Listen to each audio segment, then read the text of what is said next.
Dam olish kunlari kutilayotgan ob-havo ma'lumoti. Assalomu alaykum aziz tomoshabin. Ushbu xabar boshqalarga ham yetib borishligi uchun video ostiga bir dona like bosib, bizga obuna bo'lib qo'ying. Shanba kuni O'zbekiston hududiga Turkmaniston orqali nam va salqin havo massalari kirib kelishi kutilmoqda. Shanba kuni kechasi va ertalab respublikaning ko'pchilik hududlarida, Qoraqalpog'iston Respublikasi va Xorazm viloyatidan tashqari yomg'ir yog'adi. Ba'zi joylarda momaqaldiroq bo'lishi mumkin. Farg'ona vodiysi viloyatlarida ertalab va kunning birinchi yarmida yomg'ir yog'ishi kutilmoqda. Tog'oldi va tog'li hududlarda shanba kuni yog'ingarchilik, yomg'ir, qor bo'ladi.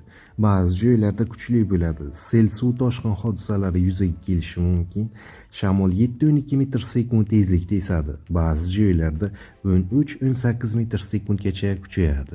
Ayrim joylarda ba'zida 20-25 metr/sekundgacha kuchayishi mumkin. 21 fevral shanba kuni havo harorati me'yoriy qiymatlargacha pasayadi va 9-14 daraja iliq atrofida bo'ladi. 22 fevral yakshanba kuni yog'ingarchilik kutilmaydi. Harorat 15-18 daraja iliq atrofida bo'ladi.